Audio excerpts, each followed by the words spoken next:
Ah, hello, people. Well, today I checked out A Good Person, which is the new film from Zach Braff, right? And I'm a big Zach Braff fan. I mean, Scrubs is just great, right? And Garden State is definitely up there in one of my favorite films. That is such a great film.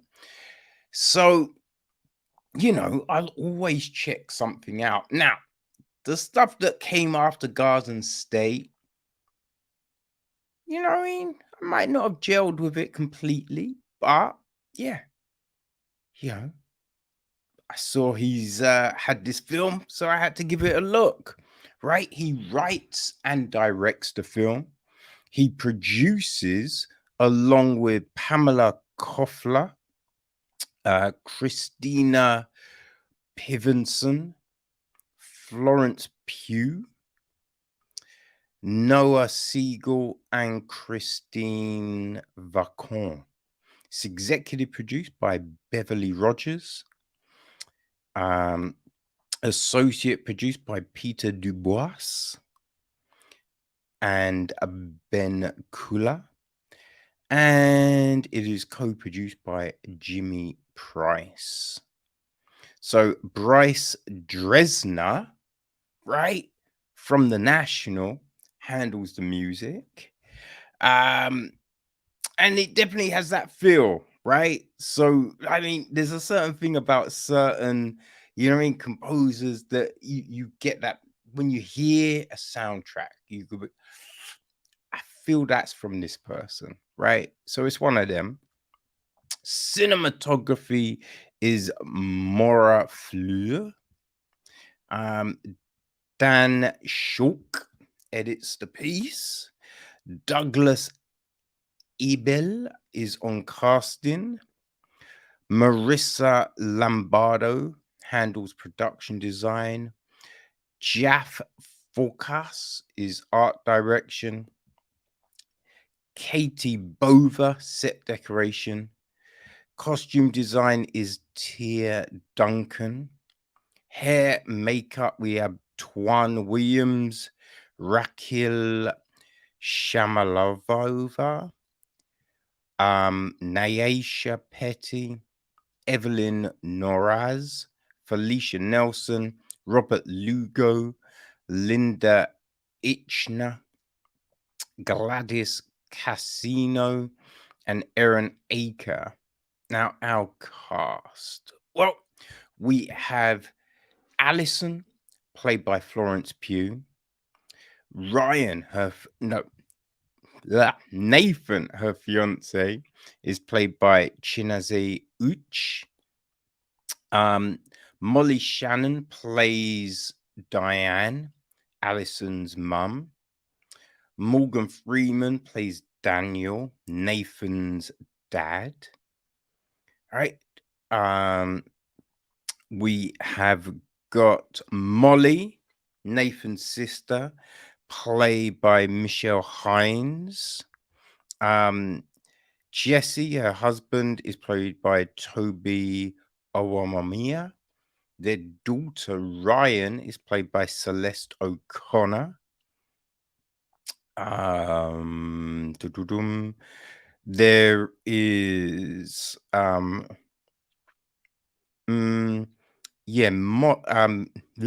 Simone, who is played by Zoe Lister-Jones. We have got Quinn, played by Inigatio Diaz-Silverio. Thomas, played by Ollie Green. Mark, played by Alex Wolff. Diego, played by Brian Rojas. Becca, played by Ryan Redmond. Joelle, played by Sydney Moulton. Chip, played by Chip Hamilton.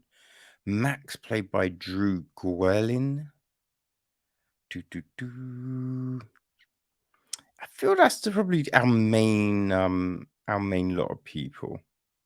I think I would say, the gist of the film is Allison, who is a promising young woman with a thriving career, a loving fiance, and a close knit circle of family and friends. However, her life takes a sudden turn for the worse when she experiences a harrowing tragedy that leaves her battling an addiction to. Actually, you know what? Fuck that one. I'm going to go for a better description because I feel that's a bit rubbish. Okay, so Daniel is brought together with Allison, the once thriving young woman with a bright future who was involved in an unimaginable tragedy that took his daughter's life. As grief-stricken, Daniel navigates raising his teenage granddaughter, and Allison seeks redemption. They discover that friendship, forgiveness, and hope can flourish in unlikely places. That's a bit better. That's a bit better, right? So now I read it somewhere, and I have no clue where I read it. So I'm doubting myself, but I think this is true. This, like, Braff wrote this film during the pandemic after losing his sister, I think his mother, and dad. I think he lost a few people died, which, it's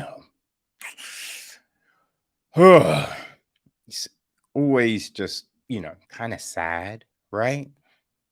And so you can see that in this film, right? I feel there is that loss, people trying to come to terms with a lot of kind of things, a bit like with Garden State. Now with this one, I think Garden State, right? You could really connect with it because it's essentially someone trying to reconnect. With this film, A Good Person, right? You have the grief of this accident, because Allison, Nathan, they're all happy. They're engaged. She's going dress shopping with Molly and Jesse, who have come to the city. They're looking to check out a musical. They've left Ryan at home. I mean, everything is great. But car accident, car crash, and Molly, Jesse are dead. Allison's injured. You know what I mean? It's a mess. It's a mess, right? So everyone's dealing with this. Now, when we meet, right, it's the engagement party. So everyone's there having a good time. You know what I mean? You've got Allison tinkering on the piano. We got speeches.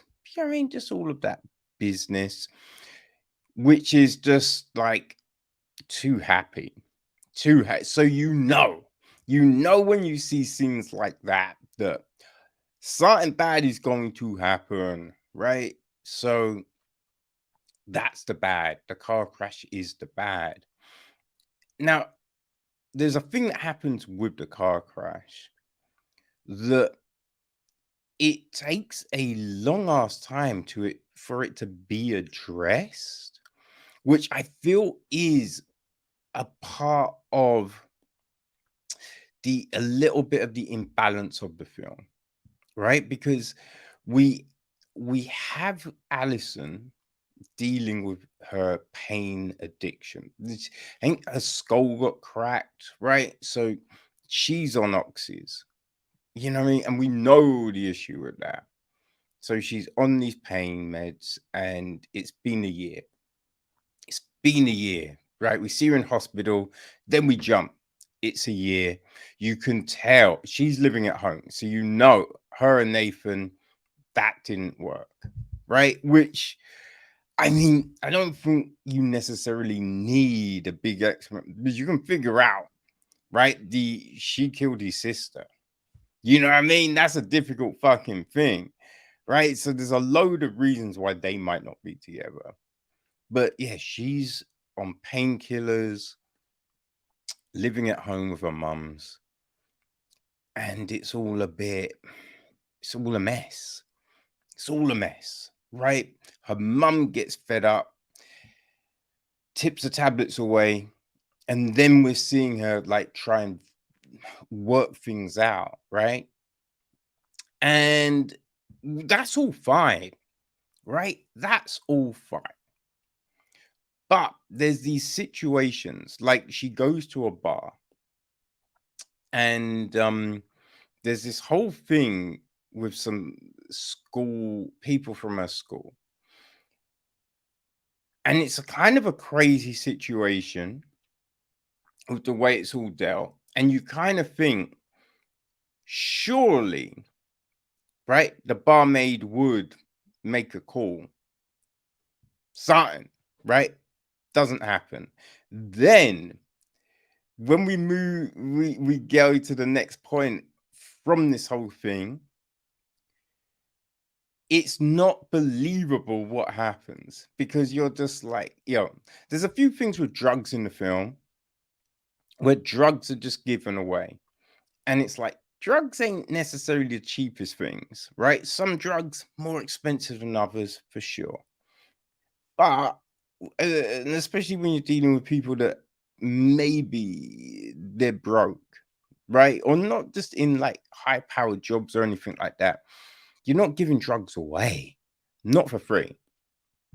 And yeah, the people that give drugs away, yeah, don't believe that these motherfuckers gonna be giving shit away, right? So you just think, I feel they would make her do a team, right?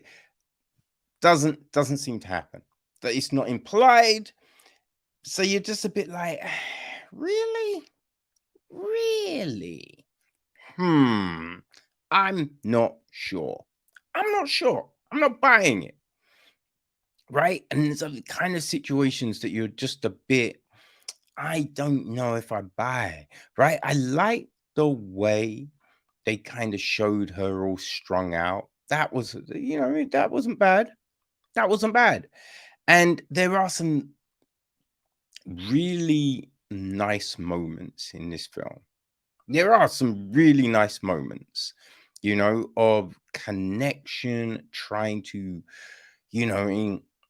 find that bridge between, what was and what could be, just all of that kind of stuff. And we get there's some touching moments here, especially like it's a bit at the end with a letter, which you're just like, yo, you know, that's all, that's all great. It's all great. Soundtrack. I mean, we got the national, man. Soundtrack is always gonna be good. You feel me? But yeah, just these implausible situations that don't really work. There's a whole thing of a text message that later in the film it seems like that might not have been what we assume it was, but we don't know, right? It's just one of those things that are kind of thrown out there, but you're just like, huh? You've got this this whole 20-year-old 15-year-old sex thing, which is creepy, and it gets revisited, but like, where are the consequences, right? There's these things that don't necessarily work. Don't necessarily work because you have this Like, there's a load of addictions in the film, right?